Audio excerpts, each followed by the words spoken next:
మంచి అర్థాలు ఉన్నాయి దాంట్లో. ప్రార్థనలో పడిపోట అసాధ్యము, ప్రార్థనలో బలహీనపరచబడుట అసాధ్యము, ప్రార్థనలో అపవాది మనల్ని ఓడించుట అసాధ్యము. నువ్వు అందముగా తయారయ్యి నీ దగ్గర లక్షల కోట్లు డబ్బులు, మేడలు, మిద్దెలు, మంచి మంచి వస్త్రాలు, బంగారము, నీకంటే బలిష్ఠులు, నీకంటే బంధువులు, స్నేహితులు, నాకంటూ 10-20 మంది ఉన్నారని చెప్పుకున్నా కూడా పడిపోతావేమో. కానీ నీ దగ్గర ప్రార్థన అనే ఆయుధం ఉంటే మాత్రం పడిపోట నీవు అసాధ్యమే.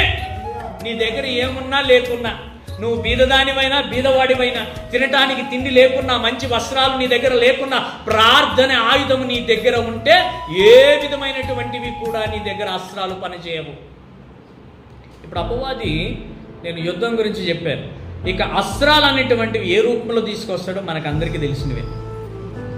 ఆర్థికంగా తీసుకొస్తాడు ఫస్ట్ ఆఫ్ ఆల్, అవునా? పక్కన వాళ్లకు నిన్ను పోలిక చేస్తాడు. జాగ్రత్త. ఎప్పుడు పోలిక చేస్తాడు తెలుసా? ఎప్పుడు చెప్పండి?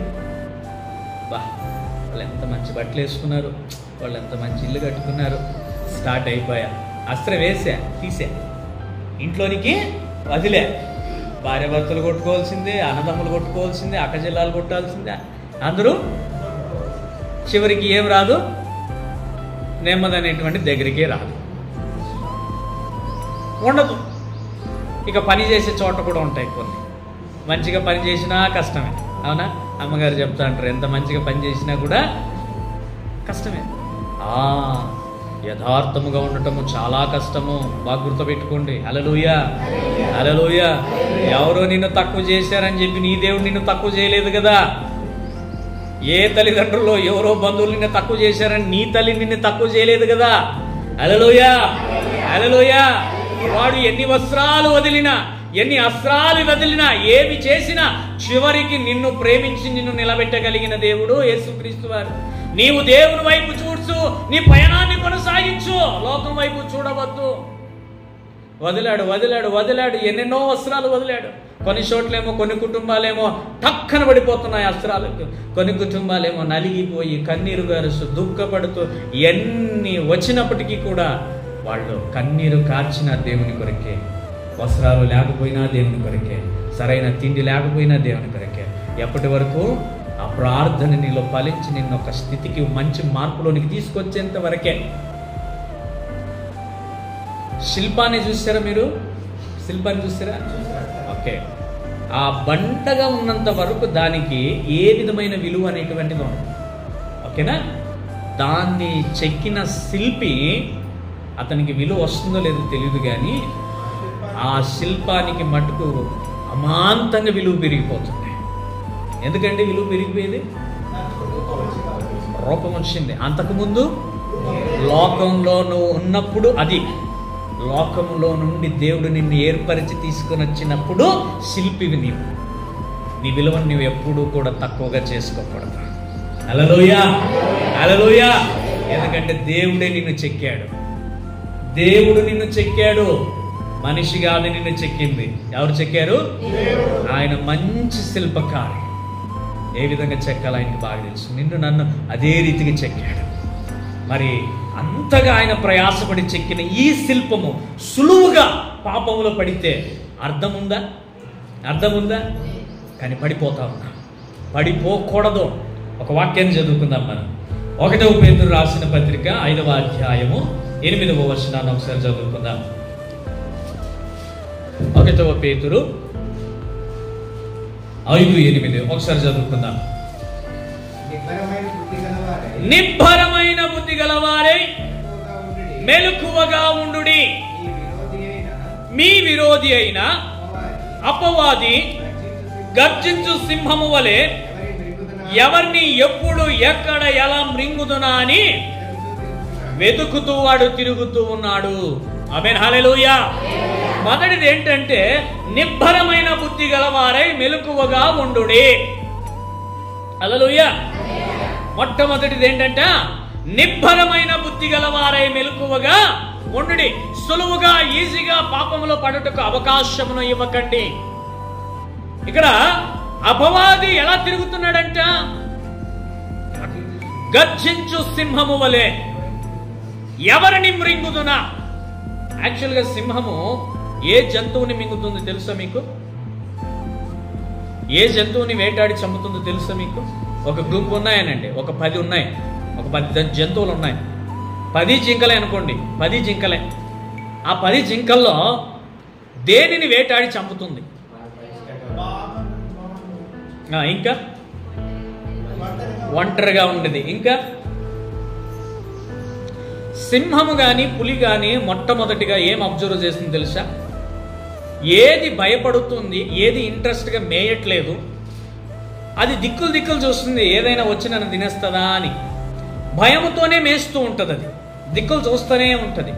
పరిగెత్తేటప్పుడు కూడా ఆ సింహము కానీ ఆ పులి కానీ చిరుత పులి కానీ అవి బాగా అబ్జర్వ్ చేస్తాయి. ఏది ఎక్కువగా భయపడుతుంది, భయపడేదే తొందరగా దొరుకుతుంది. ఏది తొందరగా పడిపోతుందో వాటికి ముందుగా తెలుసు.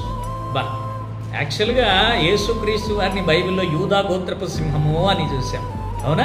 కానీ ఇక్కడ అపవాదిని కూడా ఏంటంట, గర్జించు సింహము అంటే దాని అర్థం ఏంటి? వాడు కూడా సింహములాగా వేటాడుటకే వచ్చి ఉన్నాడు.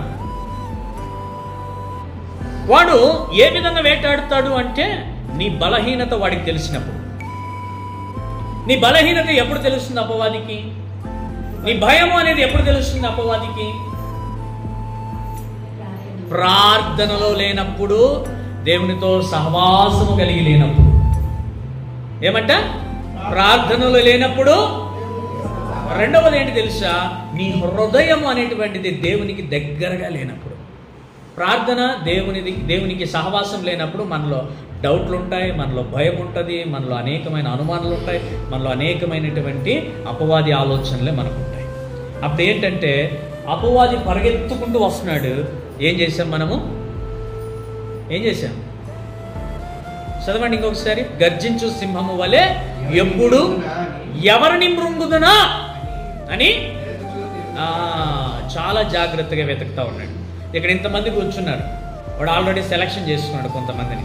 ఎవరిని? నిద్రపోయే వాళ్ళని, సరిగా వాక్యం వినుకోకుండా ఉండే వాళ్ళని, మనస్సు అనేటువంటిది ఇక్కడ పెట్టుకోకుండా వాళ్ళని. వాడికి తెలుసు బాగా. ఏమ్మా నిద్ర వస్తుందా? పడుకో పడుకో. ఏనాయనా నిద్ర వస్తుందా? పడుకో పడుకో పడుకో. వాడు సెలక్షన్ చేసుకుంటున్నాడు ఒక్కొక్కరిని. ఏమ్మా ఇంట్లో ఏం కూర చేసి వచ్చావు? ఏమ్మా ఇంట్లో ఏం వండొచ్చావు? బట్టలు అట్లా వేసి వచ్చినావా? బయట ఎండ ఎక్కువైపోయింది, కలర్ షేడ్ అయిపోతుందేమో. ఏమ్మా ఈరోజు ఎవరన్నా ఇంటికి రమ్మని చెప్పినావా? వాళ్ళు వస్తున్నారేమో ఇంటి దగ్గరికి, నిన్ను అపార్థం చేసుకుంటారేమో. అప్పుడు ఏమవుతుంది నీ మనసు? ఇక్కడ జీవము కలిగిన మాట ఎక్కడ వెళ్ళిపోయా? గోడ కొట్టుకుని నీ పక్కన వాళ్ళ హృదయంలోకి వెళ్ళిపోయా. నీదేమో అక్కడ ఎవరో చెప్పి వచ్చారు కదా, ఎవరికో మాట ఇచ్చి వచ్చావు కదా, ఏదో వండి వచ్చావు కదా. ఎండాకాలంలో జాగ్రత్త, మంచి ఫ్యాన్ల కింద కూర్చుంటే నిద్ర వస్తుంది. ఓయమ్మ కష్టం. నిద్రకు సూచన అపవాదే. అపవాది నీ దగ్గర కూర్చొని ఏం చేస్తాడు తెలుసా? జోజోలాలి పడుకొమ్మ తల్లి జోజోలాలి. వాక్యము వింటే నీ జీవితం బాగుపడిపోతుంది, నీ కుటుంబం బాగుపడిపోతుంది. వాక్యం వినుకున్నావు నువ్వు నాతో పాటు నిద్రపోతే అసలు సిసలైన సాతాను బిడ్డకు వారసుడివి నీవే. అబ్బా ఎంత గొప్పగా ధైర్యంగా చెప్తున్నాడో. దేవునికి స్తోత్రం కలుగును గాక. వెతుకుతూ ఉన్నాడు ఒక్కొక్కరిని డిస్టర్బ్ చేస్తున్నట్టే. పక్కకి వాక్యం వింటాడు, మధ్యలో నీ ఒక్కదానివి. వాడికి అర్థమైంది, సామాన్యంగా ఈ అమ్మ పడదు, ఈయన పడదు. ఇంకొకరిని వెనకాల చూద్దాం. ఏమి వాళ్ళేమో కొంచెం విననట్టుగా ఉన్నారు. ఏం చేద్దాం మళ్ళీ ఇప్పుడు? వినుకోకుండా చేద్దాం. వినుకోకుండా ఏం చేయాలి? అక్కడ చూడు, ఎక్కడ చూడు, అది చెయ్యి, ఇది చెయ్యి, అక్కడ పో, ఇక్కడ పో. ఎందుకు పోవాలి? ఎందుకు చూడాలి? నీ పరిస్థితి ఏదో దేవునికి తెలుసు కదా. దానికి తగ్గట్టుగా నిన్ను మార్చాలని తీసుకొచ్చిన తర్వాత నీవు మారిపోతే మరలా ఎక్కడ వాడికి ఇంకొక మనిషి దొరకడుగా. ఏం చేయాలి ఇప్పుడు? డిస్టర్బ్ చేయాలి, చెడగొట్టాలి. నువ్వు ఎట్టన్నా నాశనం అయిపో, వాక్యం మాత్రం వినొద్దు. బయటికి పోయిన తర్వాత ఆటోమేటిక్గా అన్ని లోకానుసారమైనవన్నీ నెత్తినొచ్చి కూర్చుంటాయి. ఎంత క్లారిటీగా ఏమని? ఎప్పుడు ఎవరిని మృంగుదునా? ఏమండి, సింహం నోట్లో పడిన తర్వాత ఎవరైనా బయటకు వస్తారా? ప్రాణాలతో కిందకు పడతారా? సింహానికంటే డేంజర్ అయిన వాడు ఈ అపవాది. వీడి బలము చాలా ఎక్కువ ఉంది.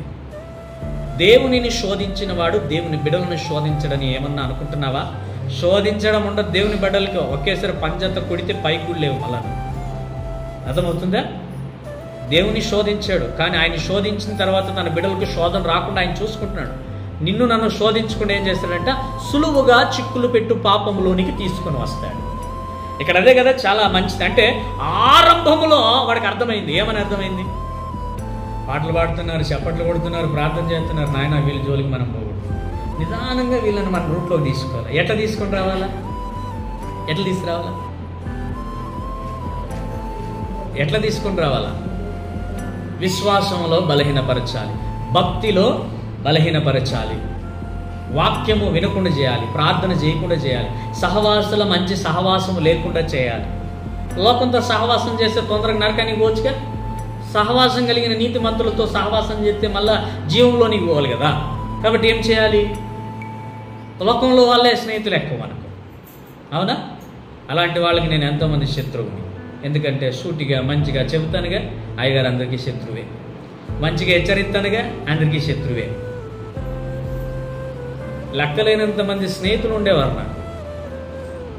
మంచి మంచి పొజిషన్లో ఉన్నారు. కొంతమంది ఇప్పుడు నిజం తెలుసుకొని నాతో బాగున్నారు. కొంతమంది ఇంకా దేవునిలోనే ఉన్నాడు, ఇంకా అక్కడే ఉన్నాడు. వస్తారు, వాళ్ళు కూడా తెలుసుకుంటారు. ఏం లేదు, చంపకొట్టినట్టు ఉంటుంది మనకు చెప్తే. మంచిగా మాట్లాడినప్పుడు బాగుంటుంది. దేవుని దగ్గరికి వచ్చేపాటికి ఏదైనా మాట్లాడితే వేడి వేడి దోశలే, వేడి వేడి చపాతీలే. హల్లెలూయా. మనము సులువుగా ఎవరి ద్వారా దేవుడు పాపంలోనికి దించుతాడో మనకి తెలియదు. మనం ఏం చేయాలి?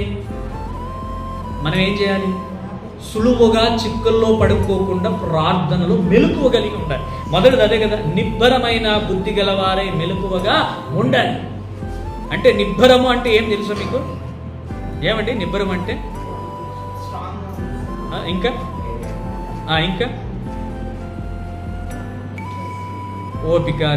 ఓపిక, ఇంకా ధైర్యము, ఇంకా సహనము, ఇంకా రెండు మాటలు చాలా నీట్గా. నిబ్బరము, తర్వాత బుద్ధి, తర్వాత మెలకువ. దొంగ వచ్చినప్పుడు మీకేం తెలుస్తుందా? తెలియదు. వస్తున్నాడని తెలిసినప్పుడు ఒక 10 మంది వస్తున్నారు ఈరోజు మీ ఇంటికి దొంగతనానికి. గడారులు, పారలు, చాకులు తీసుకొని వస్తూ ఉన్నారు. ఏం చేయాలి? నీలో భయం ఉన్నా కూడా నువ్వేం చేయాలంటే, రండి చూసుకుందాం రండి. నిబ్బరము. అపవాది నిన్ను ఎదిరించడానికి వస్తున్నాడు అంటే నీవు ధైర్యముగా నిబ్బరము కలిగి ఉండాలి, ఓపిక కలిగి ఉండాలి. ఏం చేస్తావు చేసుకోపో. సడన్ గా అలా పడిపోయినావు అనుకో, వాడి పని వాడు చేసుకుంటూ వెళ్ళిపోతాడు. అవునా? రెండవది ఒక మాట చూసుకుందాము. మనము సులువుగా చిక్కుల్లో పడివేసే వాటిని విడిచిపెట్టాలి. రెండవది ఏంటంటే మనలను సులువుగా చిక్కుల్లో పడేసేటువంటి వాటిని మనము విడిచిపెట్టాలి. హెబ్రీయులకు రాసినటువంటి పత్రిక 12వ అధ్యాయము 2వ వచనాన్ని ఒకసారి చదువుకుందాం. అక్కడ చాలా మంచి మాట వ్రాయబడి ఉంది. ఆ మాట ఒకసారి. ప్రతి భారమును విడిచిపెట్టి కర్తయు దానిని కొనసాగించు యేసు వైపు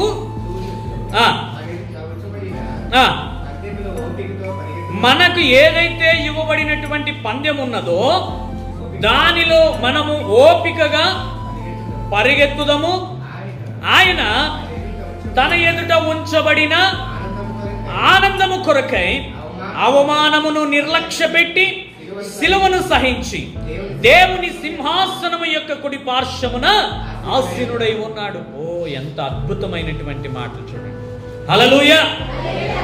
మనము కూడా ప్రతి భారమును సులువుగా చిక్కులు పెట్టి పాపమును విడిచిపెట్టి విశ్వాసానికి అంటే ప్రపంచానికి కర్త అయినటువంటి దేవుని వైపు చూచి ధైర్యముగా నడుచుకుంటూ ముందుకెళ్ళాలి. వస్తాయి, శ్రమలు వస్తాయి, బాధలు వస్తాయి, కష్టాలు వస్తాయి, దుఃఖం వస్తుంది, అవమానం వస్తుంది, నింద వస్తుంది, ఏడుపు వస్తుంది, అన్ని వస్తాయి. అన్నిటినీ కూడా సహించాలి. ఎందుకు అంటే నీకంటే ముందుగా నీ తండ్రి సహించాడు. నీకంటే ముందుగా నీ తండ్రి నీ కొరకు అన్నిటినీ సహించాడు. తల్లిదండ్రులు సహించిన బాధ, దుఃఖము బిడ్డలకు రాకూడదనే సహించేది. అర్థమవుతుందా? అవునా? ఇక్కడ ఉన్నారు ఎంతోమంది తల్లిదండ్రులు. నేను పడిన బాధ, నేను పడినటువంటి వేదన, దుఃఖము నా బిడ్డలు పడకూడదనే వాళ్ళు ఏం చేస్తారంటే కొన్ని వాళ్ళ శక్తికి మించి ముందుగా అన్ని సృష్టిస్తారు, అన్ని చేస్తారు, వాళ్ళు సిద్ధపరుస్తారు వాళ్ళు. ఎందుకంటే వాళ్ళు ఎంతో జాగ్రత్తగా మంచిగా బ్రతకాలి అని. ప్రతి దాన్ని కూడా నా బిడ్డలకు నేను మంచి ఈవెలను ఇవ్వాలి. ఇప్పుడు కొట్టైనా సరే వారిని ఒక మంచి దారిలోనికి తీసుకొని రావాలి. వారికి మంచి ఉన్నతమైనవే నేను ఇవ్వాలి. ఎందుకంటే నేను అనుభవించినవి నా బిడ్డలు అనుభవించకూడదు. ఇప్పుడే నేను డిసైడ్ అవుతాను. నేను ఉన్నా, నేను లేకున్నా నా బిడ్డలకు ఒక మంచి విలువల్ని నేను నేర్పించే వెళ్ళాలి. ఏమో ఎప్పుడు దేవుడు తీసుకెళ్తాడు ఎవరిని తెలియదు, కానీ వారిని దేవుని వాక్యమందు ఎల్లప్పుడూ సిద్ధపరిచి ఉంచాలి. దేవుని వాక్యం అదే ఇక్కడ సెలవిస్తూ ఉంది. ఏమని అంటే, దానిని కొనసాగించువాడని యేసు వైపు చూచుచు. సరైన వయసులో యేసు దేవుడు అనేటువంటి వాటిలో కేవలం ఏదో క్రిస్టియన్ అంతే అలాగ చూసుకుంటూ వెళ్ళటమే. ఒక యవన ప్రాయం వచ్చిన తర్వాతే దేవుని వైపు చూచి నడిచినప్పుడు దేవుడు నిలబెట్టగలిగాడు. ఈ పని చేయలేదు అనేది లేదు, అన్ని పనులు చేశాను, అన్నిట్లోనూ నలగొట్టబడ్డాను, అందరితోనూ తిట్టించుకున్నాను పని చేసేటప్పుడు. కానీ మరలా నన్ను దేవుడు ఏ స్థితికి తీసుకొచ్చాడో అది నాకు బాగా తెలుసు. కానీ దేవుడు మాత్రం చెయ్యి మాత్రం విడవలేదు. హల్లెలూయా. చెయ్యి మాత్రం విడవలేదు. ఎందుకంటే దేవుడు తన బిడ్డలను బాధ పెట్టడానికి అవకాశం ఇవ్వకోకుండా నన్ను ఇంకా నడిపించడానికి తగిన జ్ఞానాన్ని దేవుని నేను అడుగుతూ ఉన్నాను. మనమందరం ఎవరిని చూసి ముందుకు వెళ్ళాలి? ఎవరిని చూసి వెళ్ళాలి? గట్టిగా చెప్తాం, ఎవరిని చూసి వెళ్ళాలి? దేవుని చూసి. మనిషిని చూసి దయచేసి వెళ్ళవద్దు. దేవుని చూసి వెళితే మంచి గమ్యానికి వెళ్తాం. మనిషిని చూసి వెళ్ళామనుకో గుంతలో పడతాం. ఇంకొక మాట రాయబడింది, ఏమని? యేసును చూచుచు మన ఎదుట ఉంచబడిన పందెములో ఓపికతో పరిగెత్తుము. ఏం ఉంచబడింది మన ఎదుట పందెము? ఏం ఉంచబడింది చెప్పండి? మన ఎదుట ఒక పందెం ఉంచబడిందంటే ఏంటి? ఆ పందెం ఏంటి? ఇప్పుడు పిల్లలకి స్కూల్లో స్పోర్ట్స్ పెడతారు, తెలుసా పందెము? రన్నింగ్ రేసు, కబడ్డీ ఇట్లాంటివి. ఓకే, పరిగెత్తేదంటే రన్నింగ్ రేస్, అవునా? దాంట్లో ఆ పిల్లలకు ఒక గమ్యము అంటే ఒక లిమిట్ అనేటువంటిది ఉంటుంది. అక్కడ వరకు మీరు ఏం చేయాలి? పరిగెత్తాలి. అక్కడ ఒక్కొక్కరికి ఒక్కొక్క ప్రైజ్ ఒక్కొక్కటి ఉంటుంది, అవునా? ఒక్కొక్క గ్రేడ్నెస్ ఉంటుంది. ఏంటది? ఫస్ట్, సెకండ్, థర్డ్, అంతే, అవునా? అంతే. ఇంకా అంతకు మించి వెనకాల వచ్చిన వాళ్ళు అంతే. కానీ ప్రతి ఒక్కరూ కూడా వాళ్ళు గెలవాలనే పరిగెత్తుతారు. నేను 3వసారి, నేను 4వసారి, నేను 5 రావాలి, నేను 2 రావాలని ఎవరు పరిగెత్తుడు? అందరూ పరిగెత్తేది ఏమి? నెంబర్ 1గా రావాలని. ఈరోజు నువ్వు ఎంతవరకు పరిగెడతా ఉన్నావు? నేను నీకు సలహా ఇస్తున్నాను. నువ్వు బలహీనముగా ఉన్నా కూడా నీవు మట్టుకు ఎలా పరిగెత్తాలి? నెంబర్ 1గానే పరిగెత్తాలి. నాకు వయసు అయిపోయింది, నేను ఇలా ఉన్నా అలా ఉన్నా, ఏ స్థితిలో ఉన్నప్పటికీ కూడా, కానీ నువ్వు పరిగెత్తాల్సింది మాత్రం నెంబర్ 1గా రావాలి. అయ్యో నాకు రోగం ఉంది, అయ్యో నా కాళ్ళు నాకు రావట్లేదు, నేను బాధలో ఉన్నా, నేను శ్రమలో ఉన్నా, నన్ను ఎవరు ఏమి ముందుకు ప్రోత్సహించడానికి, ఎవరు ప్రోత్సహించకపోని నువ్వు మాత్రం పరిగెత్తాలి. ఈ పరుగు పందెంలో నువ్వేం చేయాలి? ఆత్మీయముగా నువ్వు పరిగెత్తాలి. యేసు అనే గురిని నువ్వు చూచి పరిగెత్తాలి.